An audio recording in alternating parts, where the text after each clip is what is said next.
Assalamualaikum warahmatullahi wabarakatuh. Perkenalkan, nama saya Siti Yulaika.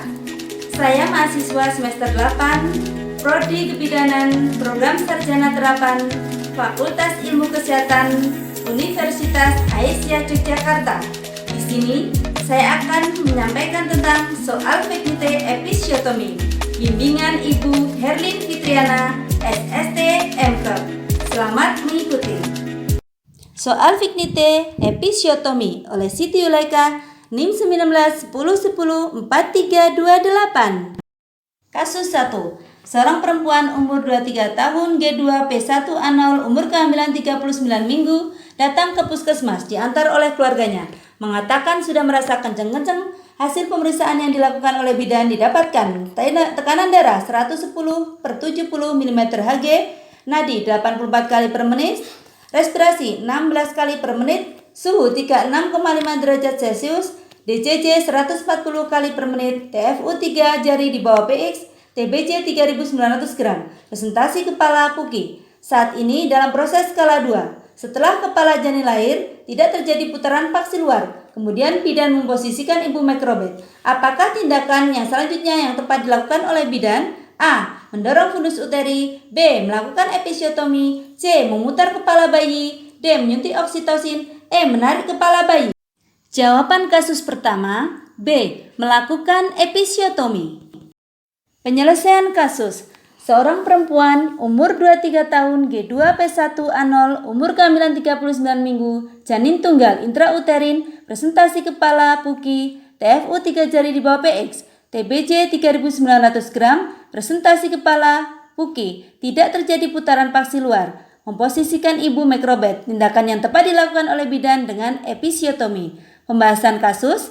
Persalinan ibu mengalami distosia bau, merupakan indikasi dilakukan tindakan episiotomi untuk mempercepat proses persalinan kepala. Kasus 2. Seorang perempuan berumur 20 tahun, G1 P1 A0 hamil 38 minggu, datang ke puskesmas diantar oleh suaminya. Mengatakan sudah merasa kenceng-kenceng. Hasil pemeriksaan yang dilakukan oleh bidan didapatkan tekanan darah 110/70 mm Hg, nadi 88 kali per menit, respirasi 20 kali per menit, DCC 140 kali per menit, TFU 3 jari di bawah PX, TBC 3.900 gram, presentasi kepala Puka. Hasil pemeriksaan dalam pembukaan lengkap. Setelah dipimpin meneran beberapa menit tetapi kepala belum lahir. Perineum ibu kaku. Bidan melakukan pelebaran jalan lahir. Apa indikasi dilakukannya pelebaran jalan lahir? A. Tidak ada jaringan parut pada perineum atau vagina. B. Tidak ada ruptur yang membakat pada perineum. C. Persalinan pervaginam yang tidak ada penyulit. D. TBC tidak sesuai umur kehamilan. E. Perineum kaku dan TBC besar. Jawaban kasus 2. E. Perineum kaku dan TBC besar.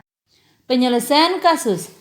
Seorang perempuan berumur 20 tahun, G1 P1 A0, hamil 38 minggu, janin tunggal intrauteri, presentasi kepala, TFU 3 jari di bawah PX, DCC 140 kali per menit, TBC 3.900 gram, presentasi kepala Puka. Pembukaan lengkap, dipimpin meneran beberapa menit, tidak lahir, perineum kaku. Bidan melakukan tindakan pelebaran jalan lahir. Pembahasan kasus. Persalinan ibu mengalami penyulit karena janin besar 3.900 gram dan perineum kaku. Indikasi tindakan pelebaran jalan lahir antara lain janin besar dan perineum kaku. Kasus 3. Seorang perempuan umur 21 tahun G1 P0 A0 umur kehamilan 40 minggu datang ke puskesmas diantar suaminya.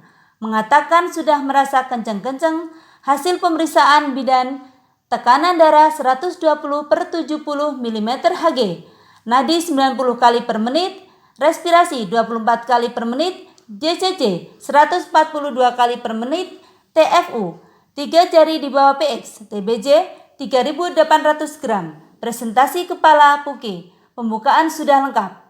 Bidan melakukan sayatan jalan lahir karena sudah beberapa menit janin belum lahir. Apakah tujuan dilakukan tindakan tersebut? A. Mencegah trauma yang berlebihan pada kepala bayi. B. Memperkecil jalan lahir. C. Memperlambat skala 2, D. Memperlambat skala 3, E. Mempercepat skala 3. Kasus 3. A. Mencegah trauma yang berlebihan pada kepala janin. Penyelesaian kasus. Seorang perempuan berumur 21 tahun, G1, P1A0, hamil 40 minggu, datang ke puskesmas sudah kenceng-kenceng, hasil pemeriksaan bidan, janin tunggal intrauterin, presentasi kepala, TFU 3 jari di bawah PX, puka, DCC 142 kali per menit, TBC 3.800 gram, presentasi kepala, pembukaan lengkap, dipimpin meneran beberapa menit, bayi belum lahir. Bidan melakukan pelebaran jalan lahir dengan tujuan mencegah trauma berlebihan pada kepala janin. Pembahasan kasus. Dalam proses persalinan ini, skala 2 agak lama karena setelah dipimpin beberapa menit bayi belum lahir, sehingga bidan melakukan pelebaran jalan lahir. Tujuannya: A. Mengurangi tekanan terhadap kepala bayi sehingga mengurangi terjadinya asfiksi akibat kekurangan oksigen. 2. Mempercepat proses pengeluaran kepala sehingga mengurangi kemungkinan asfiksia. Kasus 4. Seorang perempuan umur 27 tahun, G1P0A0, umur kehamilan 39 minggu, datang ke puskesmas diantar oleh suaminya. Mengatakan sudah merasa kenceng-kenceng. Hasil pemeriksaan yang dilakukan oleh bidan, didapatkan tekanan darah 120/70 mm Hg, nadi 90 kali per menit, respirasi 20 kali per menit, DCC 140 kali per menit, TFU 3 jari di bawah PX, TBC 4.000 gram, presentasi kepala, puka. Hasil pemeriksaan dalam, pembukaan sudah lengkap. Bidan melakukan pelebaran jalan lahir. Data penunjang mana yang menjadi pendukung bidan melakukan pelebaran jalan lahir? A. TFU 3 jari di bawah PX, B. Bagian terendah janin, C. DCC 140 kali per menit, D. TBC 4.000 gram, E. Letak janin. Jawaban kasus 4, D. TBC 4.000 gram. Penyelesaian kasus. Seorang perempuan berumur 27 tahun, G1, P1A0, hamil 39 minggu, datang ke puskesmas sudah kenceng-kenceng. Hasil pemeriksaan bidan, TFU 3 jari di bawah PX, janin tunggal intrauterin, presentasi kepala, puka, DCC 140 kali per menit, TBC 4.000 gram. Pembukaan sudah lengkap. Bidan melakukan episiotomi dengan diagnosa penyulit janin besar atau 4.000 gram. Pembahasan kasus.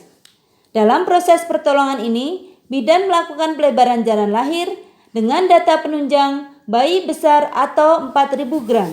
Karena pada bayi besar biasanya akan mengalami partus macet atau tidak maju, akan mengakibatkan trauma kepala dan kesulitan dalam pengeluaran bahu. Sangat berbahaya, bisa mengakibatkan asfiksia atau fraktur klavikula. Kasus 5. Seorang perempuan berumur 20 tahun, G1P1A0, umur kehamilan 38 minggu, datang ke puskesmas diantar oleh keluarganya.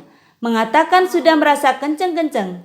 Hasil pemeriksaan yang dilakukan oleh bidan, didapatkan tekanan darah 120/80 mm Hg, nadi 84 kali per menit, DCC 145 kali per menit, TFU 3 jari di bawah PX, TBC 3.900 gram, presentasi kepala, puka. Hasil pemeriksaan dalam, pembukaan sudah lengkap. Pada saat dipimpin meneran, beberapa menit belum lahir, bidan akan melakukan sayatan episiotomi untuk melebarkan jalan lahir dengan sayatan garis tengah ke samping menjauh anus. Jenis sayatan apa yang dilakukan oleh bidan? A. Episiotomi, B. Episiotomi lateral, C. Episiotomi medialis, D. Episiotomi sekundar, E. Episiotomi mediolateralis. Jawaban kasus 5. E. Episiotomi mediolateralis. Penyelesaian kasus. Seorang perempuan berumur 20 tahun, G1, P1A0, hamil 38 minggu, datang ke puskesmas, merasa kencang-kencang. Hasil pemeriksaan bidan, janin tunggal intrauteri, presentasi kepala, puka, TFU 3 jari di bawah PX, DJJ 140 kali per menit, TBC 3.900 gram. Pembukaan sudah lengkap. Bidan melakukan sayatan janin lahir dengan sayatan garis tengah ke samping atau mediolateral. Pembahasan kasus. Pada proses persalinan ini, bidan melakukan pelebaran janin lahir dengan teknik mediolateral agar kepala segera lahir dan luka tidak meluas. Jenis sayatan ini ke bawah dan ke samping, menjauhi anus yang mempunyai keuntungan mencegah ruptur total atau totalis. Demikianlah kita telah belajar soal Vignite episiotomi. Semoga bermanfaat. Terima kasih. Wassalamualaikum warahmatullahi wabarakatuh.